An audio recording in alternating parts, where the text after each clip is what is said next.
नमस्कार दोस्तों, आज इस वीडियो में हम आपको तुलसी माता की एक अद्भुत कहानी सुनाएंगे। छातापुर नाम के नगर में सदानंद नाम के गरीब ब्राह्मण अपने 2 बच्चों और पत्नी के साथ रहते थे। पंडित सदानंद भगवान विष्णु और तुलसी माता के भक्त थे। दिन रात भगवान की भक्ति में लीन रहने वाले ब्राह्मण देवता नगर के लोगों से भिक्षा मांगकर अपना परिवार चलाते थे।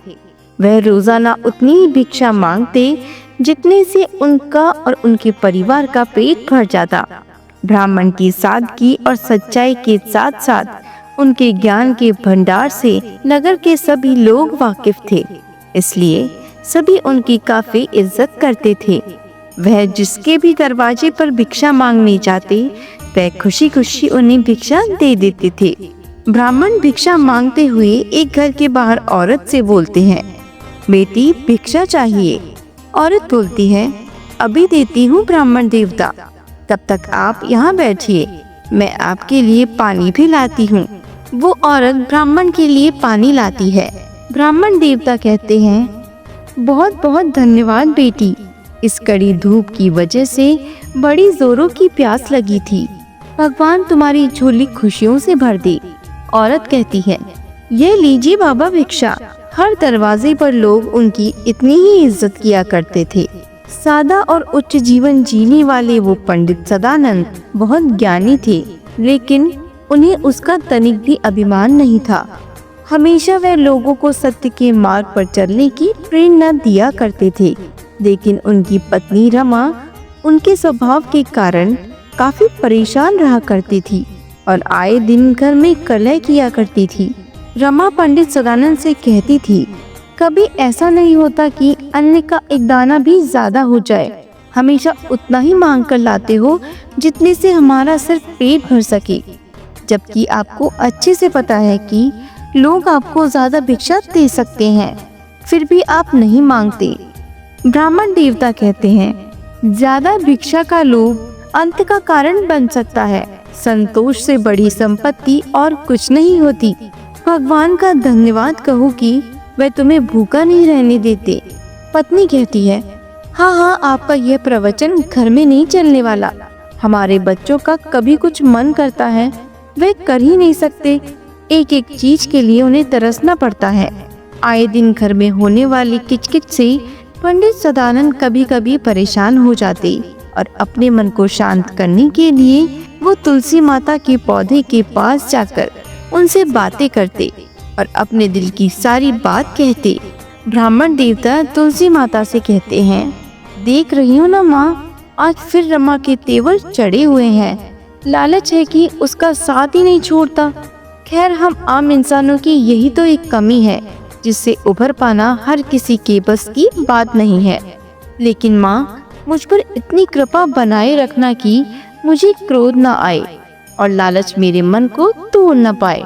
तुलसी माता पर पंडित सदानंद को काफी विश्वास था। वह प्रतिदिन भगवान विष्णु और माता तुलसी की पूजा करती और कथा कहते, जिसे सुनने के लिए नगर के कई लोग रोजाना उनके पास आते थे। एक दिन रमा ने पंडित जी से कहा, वह राजा के यहाँ जाकर भिक्षा मांगे। वैसे तो मेरी कोई बात आप सुनते नहीं हो, लेकिन बच्चों की खातिर मेरी एक बात तो मान लो। पंडित कहते हैं, कौन सी बात? रमा कहती है, इस नगर के राजा भीमदेव के बारे में तो आप जानते ही हैं ना? पंडित कहते हैं, हाँ जानता हूँ, सुना है कि वह बहुत बड़े दानी है, अपने द्वार से किसी को भी वापस नहीं लौटाते और खुले दिल से दान करते हैं। यह बात तो पूरी तरह सच है रमा। वो राजा बहुत ही ज्यादा दयालु, प्रतापी और दानी है। अपनी इन्हीं खासियत की वजह से वो अपनी प्रजा के दिल में बसते हैं। हर कोई उनकी बहुत इज्जत करता है, लेकिन इससे हमारा क्या लेना देना? रमा कहती है, लेना देना ही तो है। पंडित जी कहते हैं, कहना क्या चाहती हो तुम रमा? कहीं तुम यह तो नहीं चाहती कि मैं उनसे भिक्षा मांगने जाऊं? रमा कहती है, और नहीं तो क्या, आप अगर उनसे भिक्षा मांगते हैं तो वह आपको बहुत सारा धन देंगे, जिससे हमारी गरीबी दूर हो जाएगी। हमारे बच्चों की सारी इच्छाओं को हम पूरा कर सकते हैं। पंडित जी कहते हैं, लेकिन रमा तुम तो जानती हो कि मैं लोभ नहीं करता। मेहनत से जो मिले उसी में खुश रहना जानता हूँ और अपने बच्चों को भी मेहनत की कमाई खाने की सीख देना चाहता हूँ। रमा कहती है, बस बस मुझे कुछ नहीं सुनना। मेरे और हमारे बच्चों के लिए एक बार तो आप राजा के पास जरूर जाओ। मेरी सिर्फ यह बात मान लो। पंडित जी कहते हैं, ठीक है, अगर तुम यही चाहती हो तो यही सही। मैं कल राजा से भिक्षा मांगने जाऊंगा। पत्नी के काफी जिद करने पर पंडित जी राजा के महल में चले जाते हैं। पंडित जी एक सैनिक से कहते हैं, मैं महाराज से मिलना चाहता हूँ, क्या आप मेरी उनसे मुलाकात करवा सकते हैं? सैनिक कहता है, महाराज महल में नहीं है, आप कल आ जाइए। पंडित जी दूसरे दिन फिर से महल में जाते हैं, लेकिन उस दिन भी महाराज से उनकी भेंट नहीं हो पाती है। पंडित जी कहते हैं, 2 दिन महल से वापस लौट आया हूँ, महाराज नहीं है। रमा कहती है, कोई बात नहीं, वह राजा है, उन्हें बहुत सारे काम होते होंगे, आप कल फिर से जाना। पंडित जी कहते हैं, रमा तुम बहुत जिद्दी हो। रमा की जिद के आगे ना चाहते हुए भी पंडित जी फिर से तीसरे दिन महल जाते हैं और उस दिन राजा से उनकी मुलाकात हो जाती है। राजा पंडित जी से कहते हैं, मुझे क्षमा कीजिए ब्राह्मण देवता, 2 दिन आपको मेरे द्वार से खाली हाथ लौटना पड़ा। कृपया करके आपके यहाँ आने का उद्देश्य मुझे बताइए। पंडित जी कहते हैं, महाराज मैं तो एक गरीब साधारण ब्राह्मण हूँ, भला मेरा भिक्षा मांगने के सिवा कोई और उद्देश्य क्या हो सकता है? राजा कहते हैं, मैं आपके लिए अभी भिक्षा लेकर आता हूँ। पंडित जी कहते हैं, महाराज लेकिन मेरी एक शर्त है। राजा कहते हैं, शर्त कैसी? पंडित जी कहते हैं, मैं चाहता हूँ कि आप मुझे जो भी भिक्षा दें वो आपकी मेहनत की कमाई हो, किसी और की मेहनत की कमाई से कृपया आप मुझे भिक्षा ना दे। पंडित जी के ऐसा कहने पर राजा सोच में पड़ गए। काफी सोचने के बाद उन्होंने पंडित जी से कहा, हे ब्राह्मण देवता, आज आपने जो मुझसे भिक्षा मांगी है वह मेरे पास नहीं है। इससे पहले आज तक मुझे इस बात का एहसास ही नहीं हुआ था कि मेरे पास मेरी कमाई का तो कुछ भी नहीं है। इसलिए कृपया करके मुझे आप 2 दिन का समय दें ताकि मैं आपको अपनी मेहनत की कमाई से भिक्षा दे सकूं। पंडित जी महल से खाली हाथ लौट आते हैं। पंडित जी को देखकर रमा दौड़ी दौड़ी आती है। अरे आप आ गए, महाराज ने भिक्षा में क्या दिया? पंडित जी कहते हैं, उन्होंने 2 दिन का समय मांगा है। रमा कहती है, अच्छा ऐसी बात है। रमा बहुत खुश हो जाती है क्योंकि उसे लगता है कि राजा ने 2 दिन का वक्त इसलिए मांगा है ताकि वह ज्यादा धन उन्हें दान में दे सके। यह सोचकर रमा बहुत खुश रहती है। वहीं दूसरी ओर राजा अपने वस्त्र खोलकर साधारण सा वस्त्र पहन लेते हैं, जिसे देखकर महारानी उनसे पूछती है, महाराज आज आपने यह वस्त्र कैसे पहन लिए? क्या बात है? महारानी के पूछने पर राजा ने ब्राह्मण की भिक्षा वाली सारी बात उन्हें बता दी।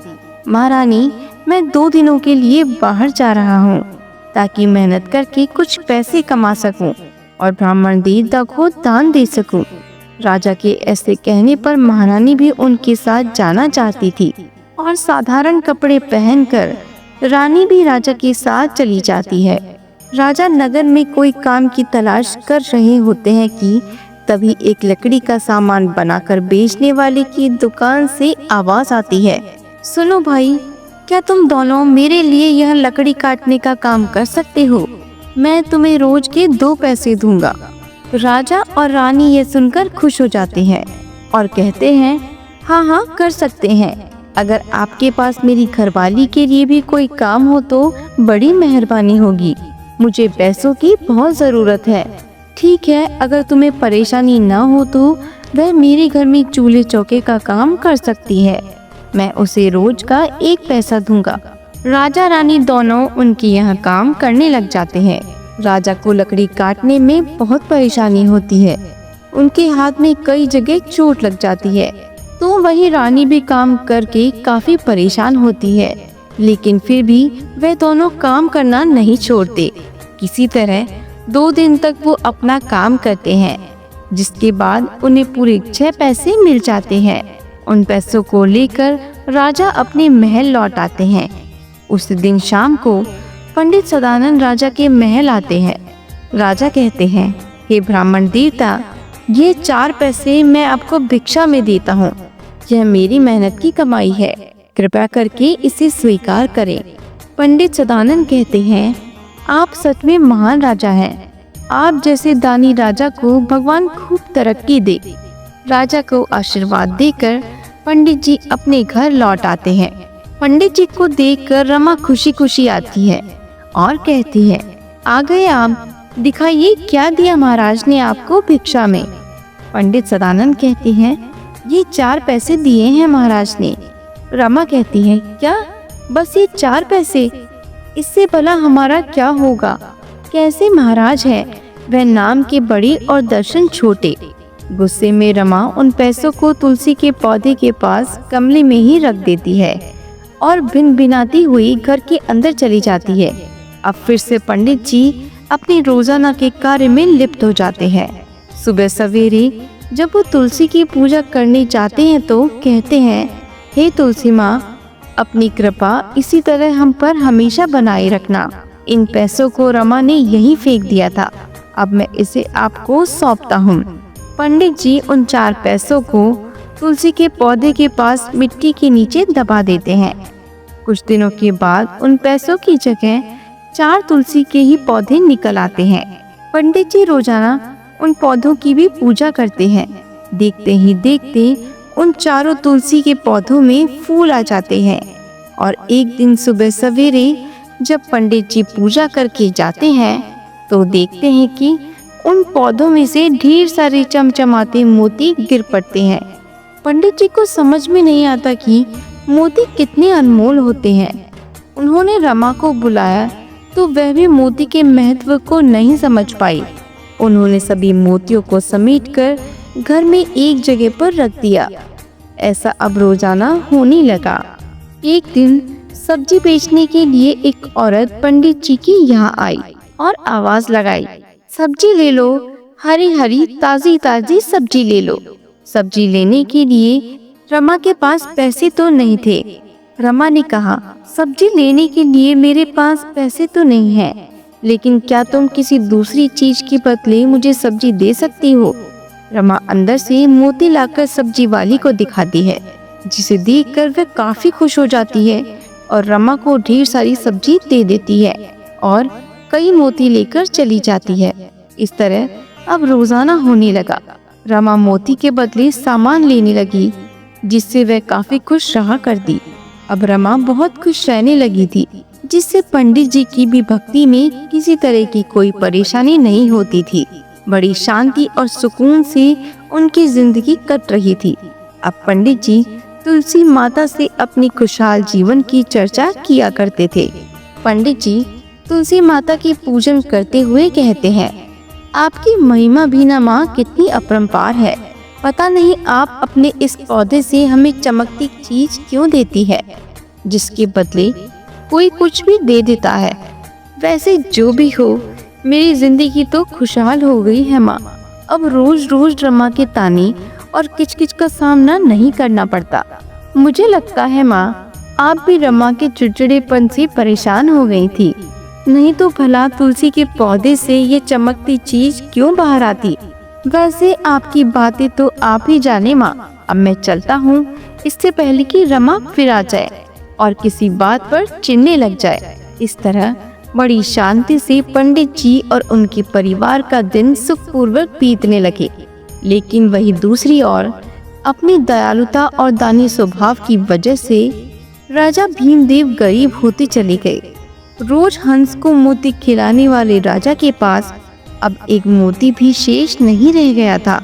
लोगों को दान में देने के लिए उनके पास फूटी कौड़ी तक नहीं बची थी। रानी कहती है, महाराज, मुझसे आपकी ये हालत नहीं देखी जाती। ऐसा करते हैं, हम दोनों अपने राज्य से दूर जाकर कुछ काम की तलाश करते हैं, जिससे हमें 2 वक्त की रोटी तो मिल सके। राजा कहते हैं, आप सही कह रही हैं महारानी, हमें ऐसा ही करना चाहिए। राजा की इस बदहाली की हालत के बारे में नगर के सारे लोग जान जाते हैं। इस बात की खबर पंडित जी को भी लगती है, तो वह बिना देर किए राजा के महल की ओर चल पड़ते हैं। लेकिन रास्ते में ही उन्हें राजा से भेंट हो जाती है। पंडित जी राजा को रोकते हैं और कहते हैं, महाराज, आपकी यह दशा कैसे हुई और आप लोग कहाँ जा रहे हैं? मैं आपसे ही मिलने आपके महल आ रहा था। राजा कहते हैं, हे ब्राह्मण देवता, आप तो ज्ञान के भंडार हैं, कृपया करके मुझे क्षमा करें, मेरे पास आपको देने के लिए कोई दान नहीं है। पंडित जी कहते हैं, महाराज, आप मुझे गलत समझ रहे हैं, मैं आपके पास दान लेने की इच्छा लेकर नहीं आया हूँ। आपकी ये दशा मुझसे देखी नहीं जा रही। अगर आपको कोई परेशानी ना हो तो क्या मैं आपकी कुछ मदद कर सकता हूँ? राजा कहते हैं, मैं और रानी तो किसी तरह अपनी भूख को शांत कर लेते हैं, लेकिन हमारे महल में रहने वाले वह हंस भूख से तड़प रहे हैं, जिन्हें मैं रोज मोती खिलाया करता था। आप मेरी क्या मदद कर सकते हैं? ब्राह्मण देवता कहते हैं, महाराज, मैं तो एक गरीब ब्राह्मण हूँ, मेरे पास आपको देने के लिए कुछ भी नहीं है। हाँ, लेकिन तुलसी माता की कृपा से उनके पौधे से रोजाना हमारे आंगन में चमकती हुई चीज गिरती है, जिसे देखकर आप अपने लिए कुछ भी खरीद सकते हैं। राजा कहते हैं, अगर ऐसी बात है तो आपकी बड़ी मेहरबानी होगी। पंडित जी अपने घर से कपड़े में बांधकर कुछ मोती ले आते हैं और राजा को देते हैं, जिसे देखकर राजा हैरान रह जाते हैं। यह क्या ब्राह्मण देवता, यही तो वो चीज है जिसके बारे में मैं आपसे कह रहा था। राजा तुरंत अपने महल लौट जाते हैं और अपने हंस को वह मोती खाने के लिए देते हैं, जिसे हंस खा जाते हैं। यह देखकर राजा काफी हैरान हो जाते हैं और पंडित जी से इसके बारे में पूछते हैं, तो वह सारी बात बता देते हैं। तब राजा पंडित जी के यहाँ जाते हैं और तुलसी के उस पौधे को देखते हैं। पंडित जी कहते हैं, महाराज, यही वो 4 तुलसी के पौधे हैं जिससे रोजाना ये चमकती हुई चीज निकलती है। राजा तुलसी के पौधों के नीचे मिट्टी खोद कर देखते हैं तो उन 4 पौधों के नीचे 4 सिक्के थे। हे ब्राह्मण देवता, ये क्या है? महाराज, यही वो सिक्के हैं जो आपने मुझे दिए थे, लेकिन मेरी पत्नी गुस्से से आकर इन्हें यहीं छोड़ गई।